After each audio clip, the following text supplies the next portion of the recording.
Mesdames, Messieurs, bonjour. Au micro encore Jacques Roger, j'espère que vous portez très bien. On parlera, la semaine dernière, nous avons beaucoup plus parlé d'économie et concernant donc le régime de M. Alassane Ouattara. Nous pensons qu'il y a eu beaucoup d'avancées sur le plan économique. Mais là où le bas blesse au niveau du talon d'Achille de la gestion de M. Ouattara, c'est surtout au niveau donc des droits de l'homme, surtout, et de la démocratie. Alors la question que nous posons aujourd'hui, la démocratie et les droits de l'homme sont-ils respectés donc en Côte d'Ivoire? C'est aussi clair que ça. Donc la Côte d'Ivoire a connu, cher ami, une période donc de crise et de violence, notamment après donc les élections présidentielles contestées donc de 2010 et 2020. Cependant, depuis donc les élections présidentielles donc de 2015, le pays a connu une relative, si vous voulez, stabilité et une amélioration de la situation des droits de l'homme. Le gouvernement ivoirien a pris donc des mesures pour renforcer donc la démocratie et les droits de l'homme, notamment en la création des institutions pour promouvoir et protéger donc les droits de l'homme en renforçant donc le système judiciaire et en renforçant donc la transparence de la responsabilité donc dans la gestion donc publique et donc l'amélioration donc à l'accès à l'information, ce qui est aussi une très bonne chose. Cependant, il reste des défis importants à relever, notamment en ce qui concerne la liberté donc d'expression que nous avons parlé,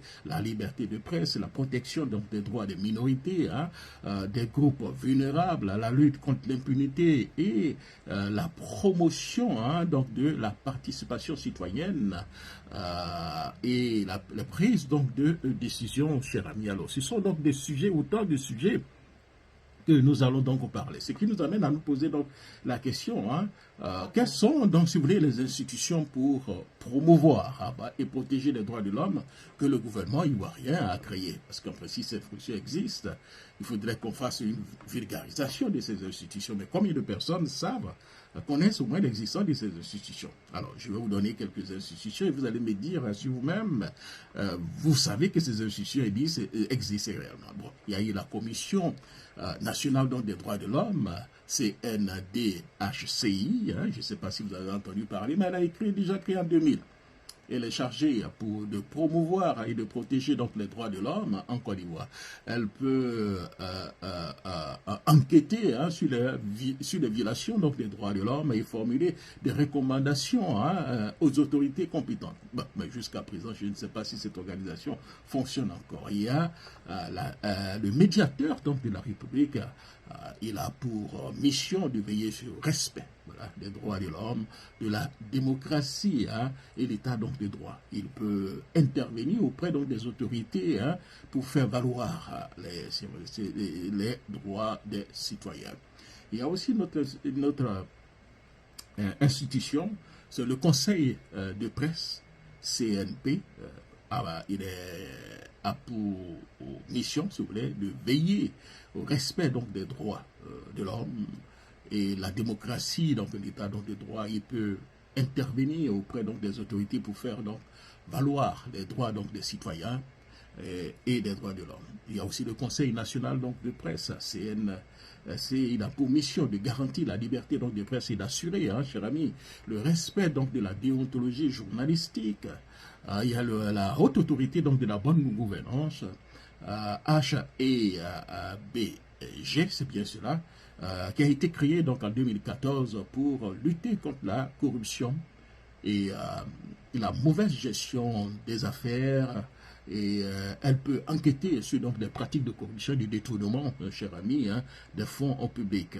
Il y a ces institutions pour objectif donc de garantir, s'il vous plaît, cher ami, de respecter donc les droits des citoyens et de lutter contre les pratiques qui portent atteinte aux droits des citoyens, aux droits donc des Ivoiriens. Donc, malgré la création de ces institutions, cher ami, est-ce que les droits de l'homme que nous posons aujourd'hui sont respectés donc en Côte d'Ivoire? Alors, le respect, cher ami, donc des droits de l'homme en Côte d'Ivoire a connu des avancées, ça c'est aussi clair. Ces dernières années, elle reste, cher ami, encore un défi important pour le gouvernement. Le gouvernement donc a pris des mesures pour assurer et améliorer, cher ami, la situation, notamment en ratifiant les instruments internationaux de protection donc, des droits de l'homme. Cependant, la violation donc, des droits de l'homme continue d'être signalée, notamment en ce qui concerne la liberté donc d'expression, de réunion, d'association, ainsi que les violences liées à l'élection présidentielle de 2020. On a vu cela. Et la situation des droits de l'homme en Côte d'Ivoire est-elle perceptible? Alors, quelles sont donc les inquiétudes concernant donc la liberté de presse, les arrestations arbitraires, les détentions prolongées sans procès équitable, c'est remis, la corruption, la restriction des libertés civiles. Alors, ce sont des questions, autant des questions que nous allons trouver quand même quelques réponses. Je pense qu'il y a plusieurs inquiétudes concernant donc les droits de l'homme et de la démocratie en Côte d'Ivoire.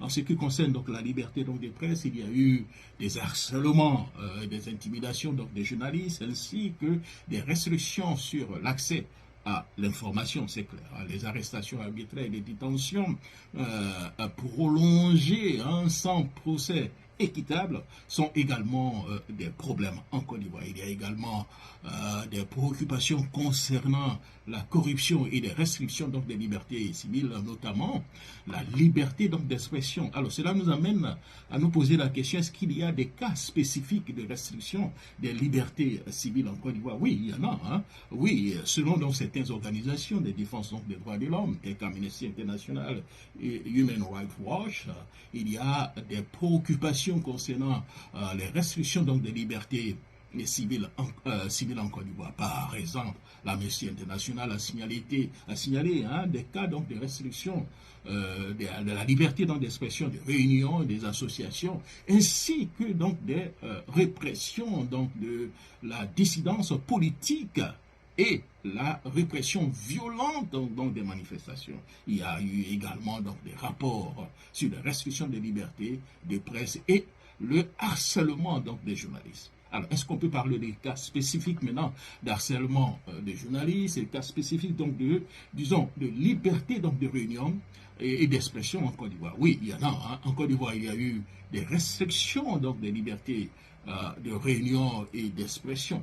Par exemple, déjà en 2021, la police a interdit des manifestations pacifiques organisées par des partis politiques pour protester contre les conditions électorales et les violences politiques. Il y a eu également donc, des cas de journalistes arrêtés pour avoir couvert donc, des manifestations ou pour avoir critiqué donc, le gouvernement. Ça existe. En outre, des organisations donc, de société civile ont signalé donc, des harcèlements, des menaces, des intimidations envers donc, des défenseurs donc, des droits de l'homme et des militants donc, de politique. Toutefois, on peut parler qu'il y a eu quelques améliorations. Le cas spécifique donc, de violation des acteurs de la société civile, c'est le cas de Pulchérik Balé qui a fait couler beaucoup d'encre de salive. Il a été arrêté dans des conditions floues déjà en 2022. D'abord, il a été arrêté en 2021, en plus en 2022. Aujourd'hui, il a bénéficié de la libération provisoire, mais une libération provisoire assortie de beaucoup de restrictions, ce qui empêche donc cette dame réellement donc, de jouer pleinement son rôle.